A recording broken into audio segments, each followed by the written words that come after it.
ladies and gentlemen, we present the two and only Wayne and Shuster. Starring Johnny Wayne and his good buddy Frank Shuster. And here they are. Thank you very much. And welcome to another half hour with W and S. He's W and I'm S. Oh, in that case, I'm wearing your cufflinks. Oh, that's good. We'll be right back. Yeah, excuse me. Tonight, Wayne and Shuster present another in a new series of educational features designed to bring you a better understanding of the world we live in. The wonderful world of the world. Knowledge helps us understand our fellow man and gives us the wisdom to be tolerant of all points of view, regardless of how they differ from ours.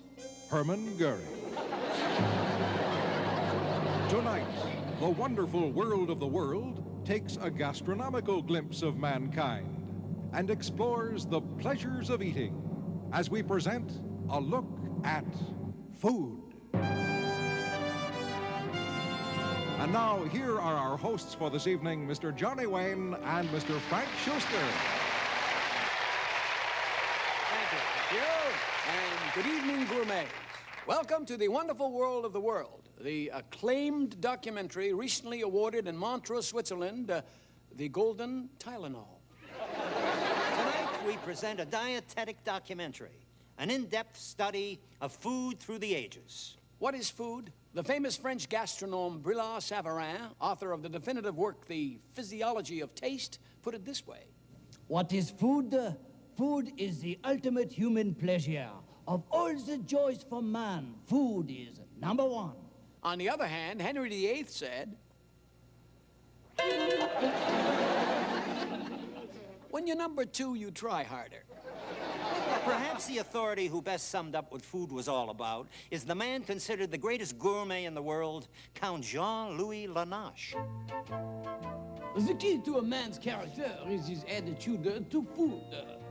An uncultured man eats merely to sustain himself, but a true gourmet savors the exquisite subtleties of exotic food, like lobster américaine, flambéed lightly in Armagnac, or a pâté de foie gras Strasbourgeoise with minced shallots, or perhaps an exquisite truite bleue with a sauce escoffier and a bottle of Dom Perignon 1959.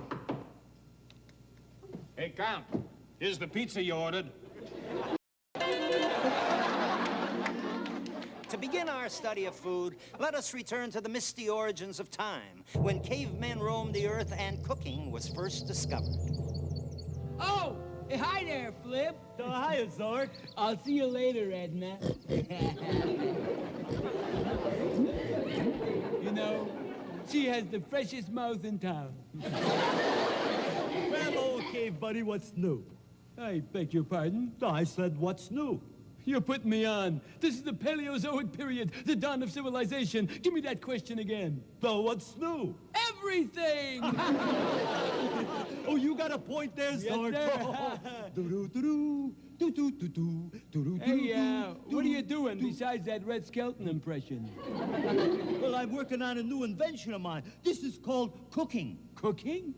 Cooking? What's that? You remember last month when I discovered fire? Do I remember? I walked through the hot ashes in my bare feet. That's when I discovered dancing. I won the Harvest Moon Festival for Piltdown. Yes, I'm very proud of you. Well, this is something that's brand new and it happened by accident. Oh! I was chewing on a raw dinosaur drumstick, and I happened to drop it into the fire, and it got burnt. And that's my invention. That's an invention? Burned meat? That's right. What are you supposed to do with it? You eat it. What? You mean to stand there in your fun fur? Tell me that you eat burned meat? Look, don't take my word for it. Try it yourself. Yeah, okay. Well? You know something, Flip? I think you have discovered something that will become a part of man's culture and remain with civilization forever. What is that? Heartburn! The first mention of food in literature appears in the Bible, in the story of the Garden of Eden. Adam! Oh, Adam! What is it, Eve? Are we alone? Are you kidding? I had a good idea to have some fun. Oh, so did I. What's your idea? What do you say we eat this apple? You know we're not allowed to. What harm will it do? Here, take a bite. Well, okay.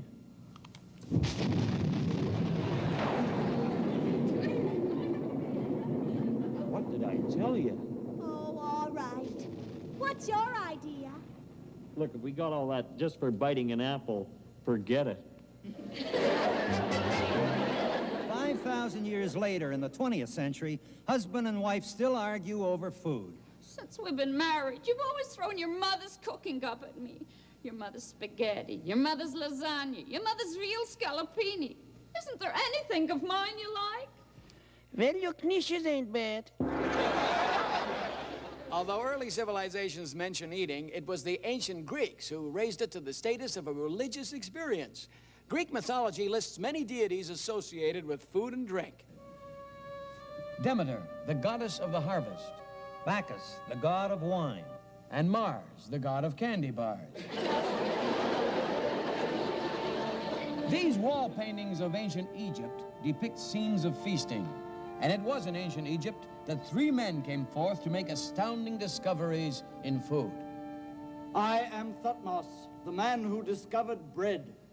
I am Aten, the man who discovered soup.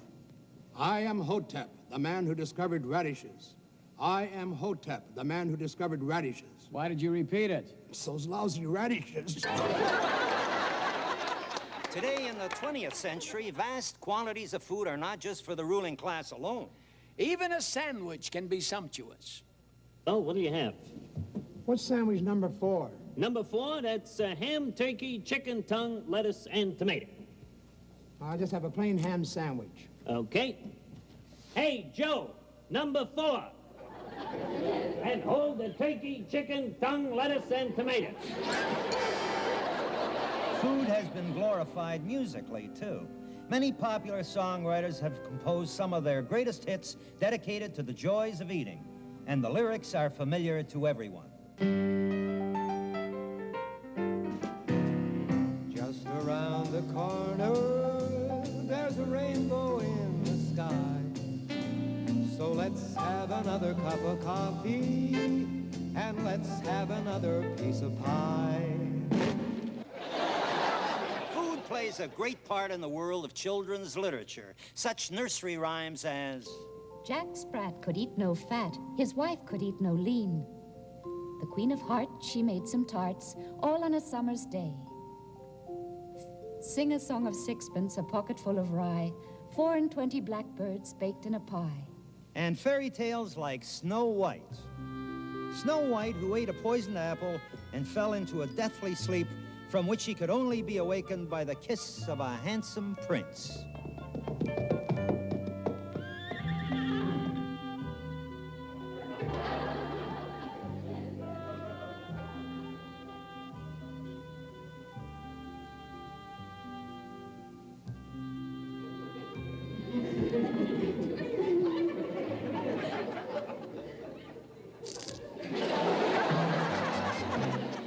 History records many famous sayings by famous people associated with the subject of food.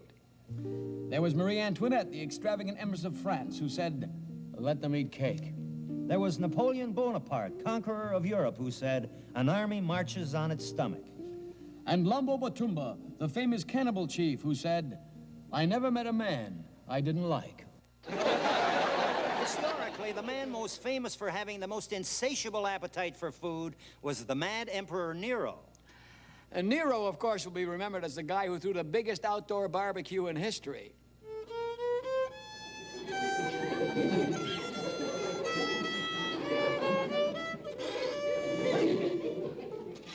could be a hit.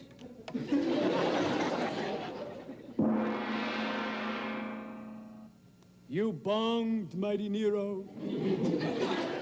Yes, what dishes have you prepared for tonight's feast? A veritable banquet fit for the gods, mighty Nero. From Africa, gazelle fillets, prepared with a succulent sauce made from the feathers of the fabulous Phrygian pheasant. And from the hills of Judea, a side order of stuffed derma. From Galliacus alpina, suckling pig marinated in Falernian wine, and spiced apricots from fabled Cathay. From Libya, roast leopard with elephant tusk soup. And from the Sea of Galilee, trout prepared with a special sauce featuring the wings of 1,000 Persian hummingbirds. I thought so. Leftovers.